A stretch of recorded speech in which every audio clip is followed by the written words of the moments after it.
Hello. Welcome to Tuesdays with Morrie by Larson and Tony Caravaggio. This is going to be our discussion based on the questions that we were given in Social Psych. We're just going to go over our opinion on both both of spectrums. us and basically expand upon it as we go along. Yeah. So we'll just start out with number one. Yep. So number one was, who do you think got more out of their Tuesday meetings, Mitch or Morrie? In what ways? How do you think each would answer this question? So do you want to go first or do you want me to? You can. So in my opinion, I think Mitch got more out of it because before he was meeting with Morrie, he was more on the materialistic side of things and thinking about money, people, really things that didn't matter in the long run. Cars. Yeah, but every time he met with Morrie, he understood man, my life isn't all that great. I have to start thinking about my family. I'm not really seeing my wife. And that's the most important things in life is love your family and friends. The quality of life seemed to improve a lot more as the novel goes along. With each meeting, he learns more about life lessons, and there's that saying that the most important things in life aren't things. Obviously, he learns that as the book goes on, but in my opinion, I have to say that probably Morrie gets more out of it. And the reasoning why I would say that is because he, throughout the book, seems to be a very peaceful person. He's very soft-spoken, but at the same time, as he goes along, when he finds out about, the ALS and all of these trials and tribulations, meeting with Mitch seems to get him to be more, understanding and realize that the death is inevitable, and he seems to get more okay with the idea of dying as they go along. When they get these meetings, he's able to talk to Mitch, release all of his wisdom upon him, and through talking about it, they really get to a point where when he actually does pass away, it's peacefully and not in a way that, is any violent or bad involved. So I would say probably Morrie, in my opinion, gets more out of it. But Mitch does get a lot out of it. Yeah, I could see where you're coming from too. And so with that, we're going to go right into question 2. Sure. Discuss Morrie's criticisms of Mitch throughout the book. Do you think Mitch should have been tougher on him? Or Morrie, or easier? I think Morrie did a really great job of how he treated the whole thing. Because Morrie, they haven't seen each other in a lot of years. 16. Something like that. I can't remember at the top of my head, but yeah. It's ridiculous how he wasn't more mean to him, because you'd think he would, but Morrie being Morrie, of course he was going to be accepting, because Mitch was his favorite student, and he definitely wanted to teach something to Mitch, his last final class with Mitch. Sure. I say, I don't want to beat a dead horse, but it seems like the criticism that he has, even when they were back in the college days, was that Mitch seems to be more of a materialistic guy, and Morrie sort of beats on him for that throughout the novel. But then, should he have been tougher on him? It's really who's to say at that point. I would say, personally, probably just a tiny bit, because there's a fine line. Same thing with parenting almost, and same thing with a student-teacher relationship. If you want any good quality of relationship and anything in life, I think you have a fine line between being too friendly and having no respect. It's like the Machiavelli thing. Do you want to be feared or do you want to be loved? And you can get somewhere in between and have a compromise. And I think Morrie did a good job of that. He could have maybe been a little bit more on the harsh side, like you said before. He only comes into his life when he's dying anyways, we'll get into that in a minute. But yeah, that seems to be, my opinion on it, is that he could have been a little bit harder. And the thing is, this isn't the first time they met.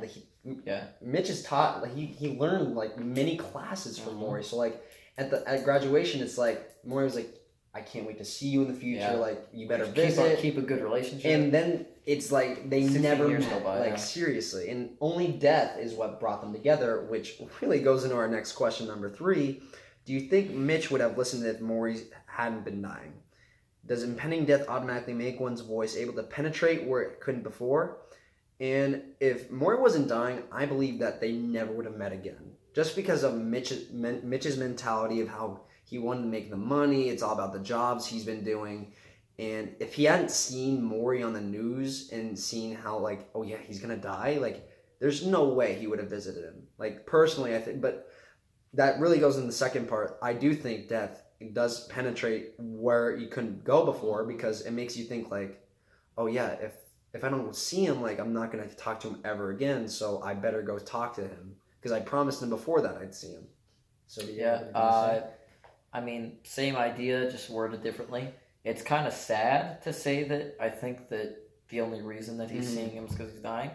I mean, and he acknowledges that. Yeah, you don't want to be known for, you know, like, oh well, the only reason is because I'm dying. You know, it shouldn't be that, but it is. Yeah. I think at least, because Mitch gets caught up in this world of, you know, like you said, jobs and money and all that kind of stuff, and he doesn't really care, almost it seems, about Morrie until he sees that, oh, you know, now he's sick, and then it's like, oh, well, now I have to go visit him. But had that not happened, he would have continued his life exactly how it was. He would have been on the same track. It wasn't any different. The reason that he didn't think, oh, I wonder how Morrie's doing, it's because he saw this visual representation. And, the second part about penetrating where it couldn't before, I 100% agree with. It's the same analogy of, you know, you look at famous artists throughout history, right? And their work is all the same. But once they die, that's when it gets big.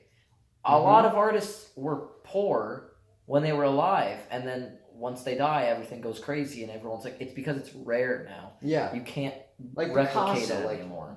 Or Van Gogh, because nobody gave a crap about Van Gogh until he died. Of course, when they die, that's when everything becomes famous, because you can't replicate it any longer. So it's like he sees that Morrie's going to die, and he says, "Oh, well, now I should get involved." And that's sad, but at least he got to a point where and met him for like a lot of weeks. They helped each other out a lot, so it wasn't that bad. Yeah. So going to the next question, number 4, does this book make Morrie's death a public event? If so, how is it similar to other public deaths we've experienced as a society? How is it different? I think it does make Morrie's death a public event, because this book has been around for, the book I got was the 25th year edition. So like it talked about how's Mitch doing and what's going on, and Mitch is talking about like they're teaching it in classes, which what we're doing right now, like. If it's making that big of an impact, that's exactly what Morrie wanted. So yes, I really do think it's a public event. And I think what's similar is like JFK, like famous people, like artists like Michael Jackson or even Prince, like people started caring a lot more and like it made it an event. How it's just crazy that something like that can happen. Yeah. Is that anything to say? I mean, again, I don't want to just act like I'm copying everything you're saying, but I agree for the most part. I think it becomes somewhat of a public event in a good way, though, because, you know, now, while there is a lot of privacy involved with someone passing away, and there's a lot of things that go along with that, the publicness of all the lessons they've learned and everything that happened between them is good, and it teaches, you know, lessons in the classroom like we're learning now, and it helps people learn. And, you know, talking about other public events, is it like that? JFK, if you're looking at it in the fact of like JFK was political, that was a whole thing. That was a symbol of like, at that point, people thought America had weakened. It was a sort of morale thing overall. Everyone was like down in the dumps. It was like 9/11. Yeah. When 9/11 happens, right, everyone just gets super scared, and things are just not... The patriotism goes up. Yeah. So, same thing here. You read this book, and it's sort of like, you feel for Morrie, and it's a good story, and that kind of stuff. But at the same time, you learn something from it, and there's a morale factor there as well. Same thing with, like, you know, like you said, the public funerals, Michael Jackson, Chris Kyle. Yeah. These sort of public persona figures that everyone looks up to, or some way or another, and then when they pass away, everyone can sort of unify as a group and rally, and it gives a whole other meaning to the death. So. With Chris Kyle, like they had a whole memorial like at the Cowboy Stadium, and like even like they made the guy who like killed him, they got him, didn't they? Like they put him on trial, and he eventually became guilty. Like it's crazy that something like that can lead to like someone else going to jail. Yeah. And like if that movie wasn't made, like who knows? Maybe that guy would have been kept roaming around. Who knows? And that goes into our next question. Morrie referred to himself as a bridge, a person who is in between life and death, which makes him useful to others as a tool to understand both. Talk about other literary, historical, political, or religious figures who have also served this purpose. So I think Marshall Applewhite, the cult leader from Heaven's Gate, he really believed he was the bridge, and a lot of people believed the key him. word there is he believed it. Yeah. And people like a large amount of people. Followed him. Yeah, he was convincing. Jim Jones was. Oh, Jim Jones, like something. We aren't trying to like. It makes sense that like these people are like relating to this because they believe that like they're the reincarnation of Jesus Christ himself, and a lot of other people did too. So that's why it led to like a lot of deaths, and really it does relate to that. So do you have any other people that you think can? I don't know. If you're talking political, I'm not really sure. I guess religious. I mean, it sounds like super basic and simple, but Jesus Christ, I guess, is as far as Christianity goes for a denomination. It doesn't matter denomination you are, Methodist, Catholic, Orthodox, anything. Jesus Christ sort of is this. He's a literal bridge between life and death because as the Bible goes, he gets crucified, dies on the cross, and obviously is reincarnated or comes back to life. So in that aspect, literally, but also as a symbol of, a lot of people, religion is just something to give them comfort. Yeah. It's not, maybe not, you don't 100% fully believe that there's an afterworld, but it makes you feel comfortable that when your time comes, you have something to believe in. We go over, I think Mr. Gilroy has said that quote from "Oh Brother, Where Art Thou" probably like 25 times in our class. I don't know about your class, but in our class, he hammers that home. Everybody's looking for something to believe in, right? So it's the same idea of like, Jesus is that something to believe in the fact that it's the bridge between life and death. When you're on your deathbed or when you're in hospice or whenever you know that your time's coming, you sort of look to that and say, all right, everything's going to be okay because I'm going to go to heaven or wherever in your religion it comes to. But in this case, it would be heaven. So I guess Jesus would be a good one. But I as you're talking, like I just realized, and politically, I think Gandhi would be one of these people because so many people like he never was violent. Like he just believed that like peacefulness was the way to go, and like a lot of people like that, and that's good. So number 6, Morrie told Mitch about the tension of opposites. Talk about this as a metaphor for the book and for society. Do you want to start this one out? So I think my analogy, I do a lot of analogies in this. I don't know. It makes sense. Salesman. No, so my analogy, when it comes to the tensions of opposites, they say it's almost like a wrestling match in life, and in my opinion, it's more of a yin and a yang of life. So you have this idea of you can either go with basically, do you go with happiness or do you go with money or do you go with success or this or that and the other thing, right? And what it comes down to is, what I got out of it here is that I'm pretty sure this what the point was, is that love is always going to win in the end. But there's always that tension, like the tensions of opposites there, that it's like, which one do I do? And people do this every day in their head, right? Yeah. And we talk about it. Economic. We talk about it, and Chase trying to FaceTime me. We talk about it in econ all the time with opportunity costs and trade-offs, right? You have this idea of, well, I can go this route. We're doing it right now in our lives. Where we can go with this route, where we're going to get a job in this field, and maybe that's not really what you want to do, but it's going to net you a big paycheck, right? Or you can follow your dream and do this route, and you don't know if it's going to work out or not, but it's what you want to do.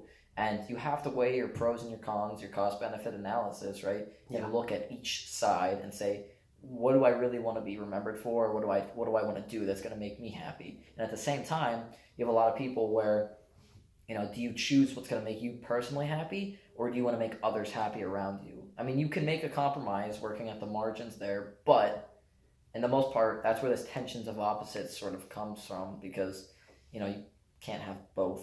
Yeah. It has to be basically one or another, but they, I think what they're trying to get at is that love wins in the end. Usually. Yeah. And that goes for the book too. I know you talked about it from the societal standpoint. So in the book, like, mostly what Morrie was experiencing, like, he was just talking about, like, what he loved, because, like, in the book, he really went digging, like, in the Mitch, saying, like, you can't take the money with you after you die. So, like, that was one of the main messages. Yeah, like, you need to, like, family's always going to be there. Like, in his deathbed, he didn't have money with him. He had his wife, he had Mitch, he had all these people, because he was on that talk show. I think it wasn't ESPN, but it was something like, it was famous. And like, he even got the talk show reporter like almost crying, and he was talking about how, like, even like some big man like that can always fall down to, like, love. Oh, 100%. Love is always going to win. So many people think that when you get successful, it's like so many people get on this high horse, in their mind. They're like, oh, nothing can knock me down. I'm making this much money, and I'm the head of this company or whatever, and it takes a very humbling like situation or somebody to tell you, it's not all about that. What really matters is the effect that you have on other people. No one's gonna remember. I mean, if you're like Bill Gates, people will remember for how much money you had, but that doesn't matter. It's not the stuff that matters. It's, what relationships did you have with people when you were around? What do people think of you? What's your character? The effect you make on people. Exactly. What did you change their lives? That kind of stuff. And it's not non-materialistic. Yeah. So I think that's another way to look at it. I mean, every time he went on the show, like, the first time he was like, okay, this is nice. Then was even more comfortable with him, like, even having him in his, like, couch or bed. Like, it was more real than, like, any other talk show host you'd see it today. Yeah, I agree. So number 7 was, Mitch made a list of talks about what he wanted Morrie's insight and clarity. In what ways would your list be the same or different? Well, I would say that, like, it would be the same for me. Like, I'd want to know what his thought was about love, death, family, your wife. Like, I would definitely want money, what he thinks about materialistic things, not non-materialistic things. And really, I'd want to talk to Morrie, because, like, he seems like he's a very, very wise. Yes. 100%. Oh my God. Like, well, see, that's the thing. I agree with everything that you said, and I think that the way that he had it written out was definitely something that, I love. I could get in a conversation like this and just talk to people about life for like 6 hours straight. Seriously. And just talk we're about down to like 18 minutes what on you this thing. think about this, that, and the other thing. What do you think about, what are your political views? What do you think about this? One of the biggest things for me that I've been recently is career choice. And all of us are like that, nobody knows whether things are going to work out. Yeah, you just got to hope. You have to hope. And one of the biggest things for me is going to the finance field is like, it's sort of discouraging or scary to me. I hope that things are going to work out where my job doesn't consume me and I still have time for family, kids, because that's what's really important. Yeah, for but sure. I still have to go, in that field. If I want to be successful, I have to put in the time. So it's like, I'd want to talk about that. There's a lot of things. I think just talking in general makes every situation so much easier to handle, because when you talk to somebody about something, and especially if they agree with you, you feel like you're not crazy anymore. Yeah, you feel so and comfortable. Even if they don't give you advice, then they're just there to listen. Just venting is 100% easier to deal with it. So I think that as well. Yeah, 100%. I think like mine would be exactly like his. Like there's nothing different I would make it, because like he nailed, like, I love this book to death. I really did. Like, I read it in one day. Like a life lesson book for sure. And that's what I'm into. So I'm glad this was assigned. So number 8, we're gonna go right into back into questions. Maury said, "If you found meaning in your life, you don't want to go back. You want to go forward." Is this true in your experience? Yeah, I think it's true in my experience. I think that if you found your meaning, and you wouldn't change anything to like. I think, in my personal opinion, things happen for a reason. You're exactly where you're meant to be in your life. There's no exceptions. If something happens, you're like, why is this happening to me? Like, what's going on? Well, I really think that you need that experience so you can be more stronger in later in life, so you can deal with something even larger than what you're facing now. I mean, just in general, not even once you found. What is it? What is the quote? Once you found, if you found meaning in your life, you do not want to go back. So obviously, I think in that aspect, yes, but also just in general, I think learning from the past is one thing. Yes, but I suffer, and I think a lot of other people do as well, of just staying the same on the past and just thinking, oh my gosh, I wish I could have changed this. I wish I could have done this different. Everybody's like that. I wish I could have been this different in this instance, and I wish I could have said this then.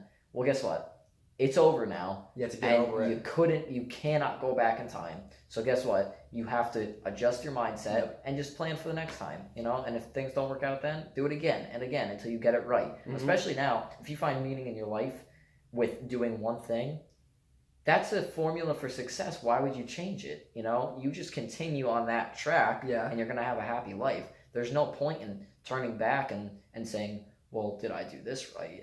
And I wasted so much time, whatever. Well, you found it now, so just continue. You know what I'm saying? And if you think, and it might not be right, but it might lead to something that you want to do. So just do what you want to do. Yeah, just go with the flow. I guess this kind of correlates with the question. One of my favorite pages of the book, really, Mitch talked about, wait, you don't want to go back to in your 20s or 30s? And that's one of the biggest.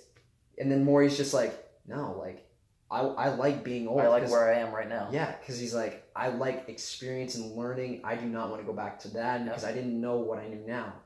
Even if I felt good in my legs or I'm not dying, he just wanted to keep the experiences in the head, which is a big deal. That's definitely an unpopular opinion. I agree. Yeah.